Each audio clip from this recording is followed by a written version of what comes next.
क्या लखीमपुर के पूरे प्रकरण में योगी आदित्यनाथ ने अपने खिलाफ सिर उठा रहे उप मुख्यमंत्री केशव प्रसाद मौर्य को राजनीतिक तौर पर निपटा दिया है?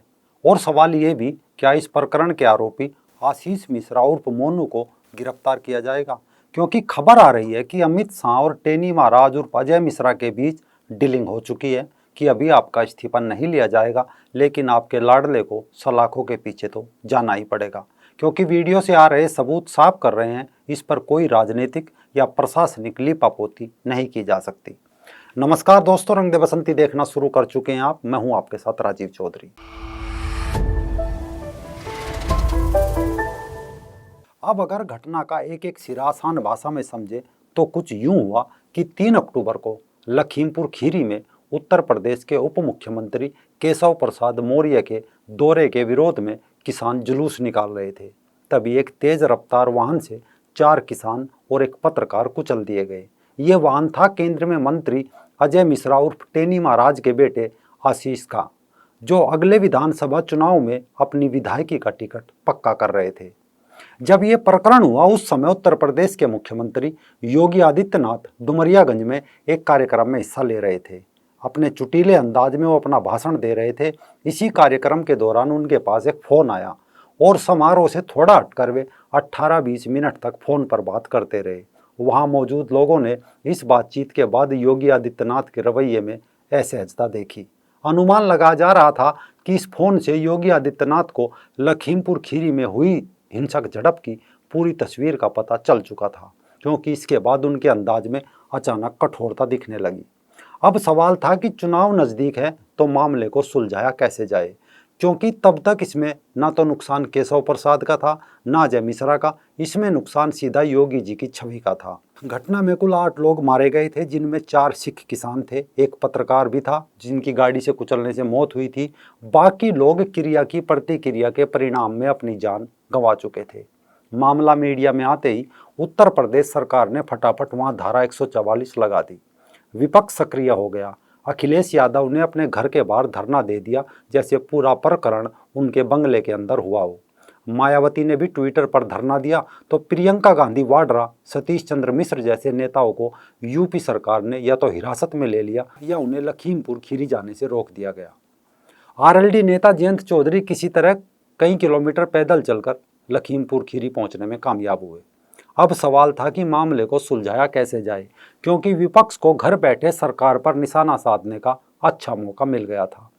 तो अब एक ऐसे चेहरे की तलाश थी जो मामले को सुलझाने में मदद करे, यानी एक गैर राजनीतिक हस्ती, और वो थे किसान नेता।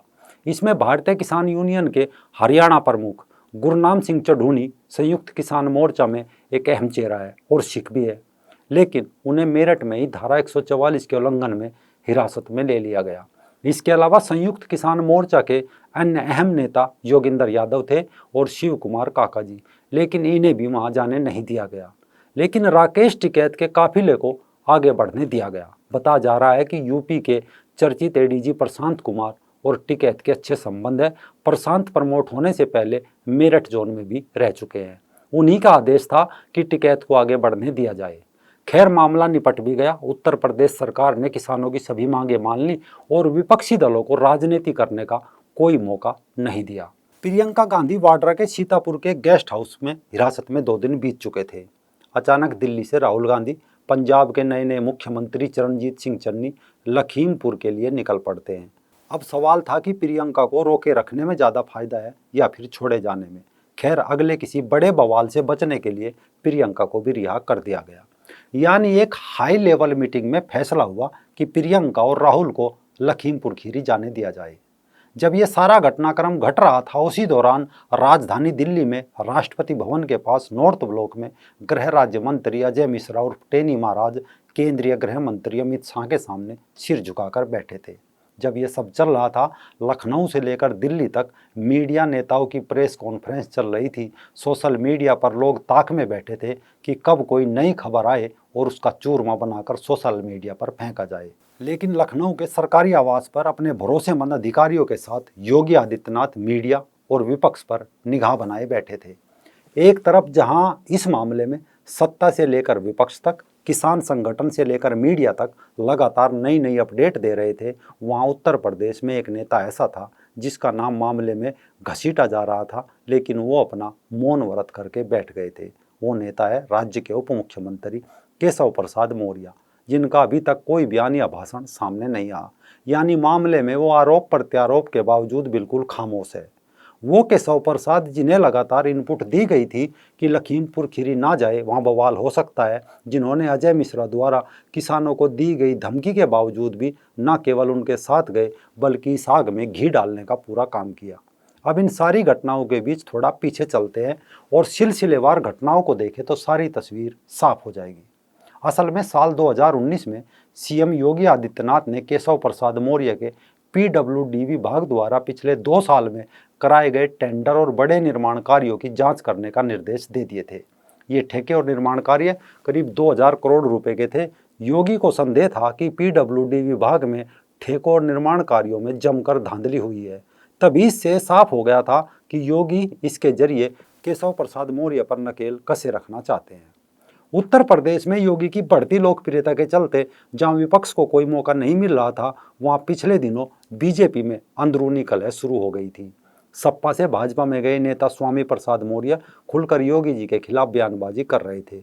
जब केशव प्रसाद मौर्य और स्वामी प्रसाद मौर्य की जबान बंद नहीं हो रही थी, तब अचानक इसी साल 22 जून को करीब 4.5 साल में पहली बार योगी आदित्यनाथ अचानक डिप्टी सीएम केशव प्रसाद मौर्य से मिलने उनके घर या को लंच करने पहुंच जाते हैं। हालांकि ये दूरी मात्र कुछ मीटर की थी, लेकिन इसे मापने में 4 साल से अधिक समय लगा।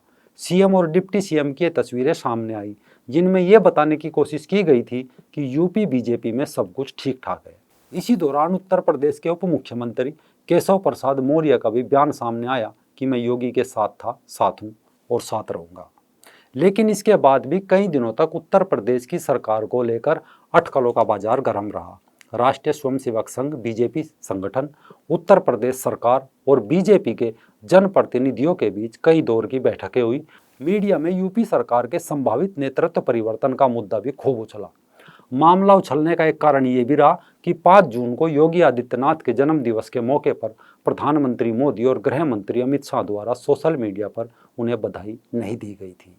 लेकिन 10 जून को योगी जी दिल्ली पहुंचते हैं और अमित शाह और योगी आदित्यनाथ की मुलाकात के बाद दोनों नेता ट्वीट करते हैं, जिनमें योगी आदित्यनाथ ने एक तस्वीर के साथ 2 लाइन का ट्वीट भी किया कि मुलाकात का समय देने के लिए अमित शाह का आभार।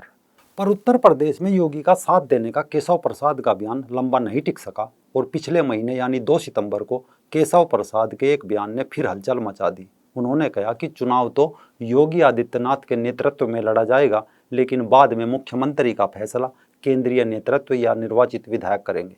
राजनीति के जानकार बताते हैं कि इसका एक बड़ा कारण ये भी माना जाता है कि केशव प्रसाद मौर्य को हमेशा ये लगता रहा कि उनके साथ धोखा हुआ। साल 2017 में उत्तर प्रदेश में उनका चेहरा आगे करके चुनाव लड़ा गया था, लेकिन बाद में अचानक योगी जी को मुख्यमंत्री बनाकर उनका अपमान किया गया है। हालांकि सरकार बनते ही ये खबर भी सामने आने लगी थी कि योगी जी और केशव प्रसाद में विभागों को लेकर आपसी तकरार बना रहा है। केशव प्रसाद को मुख्यमंत्री ना बनाए जाने का दुख और योगी के मन में वो पीड़ा जिसमें उन्हें लगता रहा कि केशव प्रसाद ही उनकी राह में सबसे बड़ी बाधा पैदा करेंगे। इधर योगी जी प्रदेश में सरकार की छवि चमकाने में लगे थे, तो दूसरी तरफ केशव प्रसाद अपने प्यारे टेनी महाराज अजय मिश्रा को केंद्र की मंत्री परिषद तक पहुंचाने में कामयाब हो गए। चुनाव निकट देखकर योगी जी खामोश थे या को इस मामले को इग्नोर कर रहे थे। केशव प्रसाद टेनी महाराज के साथ मिलकर कुछ अलग गुल खिलाते, लेकिन लखीमपुर खीरी घटना ने योगी को पूरा मौका दे दिया। इसका सबसे बड़ा उदाहरण ये है कि लखीमपुर घटना पर दिल्ली में बैठी सरकार के किसी मंत्री ने अभी तक एक शब्द भी नहीं बोला। हाँ, इस मामले में वरुण गांधी ने कुछ ट्वीट किए थे, लेकिन उन्हें उनकी माताजी के साथ पार्टी की कार्यकारिणी से बाहर का रास्ता दिखा दिया। यहाँ तक कि वरुण गांधी ने भी अपने ट्विटर हैंडल से बीजेपी शब्द हटा लिया। हालांकि लखीमपुर खीरी कांड पर अभी तक राजनीति जारी है, लेकिन केशव प्रसाद का मौन हो जाना ये बताने के लिए काफ़ी है कि इस मामले को योगी जी अपने तरीके से देख रहे हैं। बताया जा रहा है कि लखनऊ से दिल्ली ये संदेश भी भेजा गया कि पूरे प्रकरण के पीछे अजय मिश्रा और केशव प्रसाद का बचकाना रवैया है। जहां एक तरफ केशव प्रसाद टेनी के बेटे को बचाने में, अपनी मित्रता निभाने में केशव प्रसाद पूरी ताकत लगा रहे थे, वहीं योगी जी ने तत्काल राकेश टिकैत को लखीमपुर खीरी जाने का रास्ता देकर ऐसी चाल चली कि विपक्ष को राजनीति का मौका नहीं मिला और टेनी के बेटे के खिलाफ एफआईआर दर्ज करा दी गई। जहां तक उम्मीद है जल्दी उसकी गिरफ्तारी की खबरें भी सामने आ जाएगी। यानी योगी ने साबित कर दिया कि वो अपने विरोधियों से निपटना अच्छी तरह जानते हैं।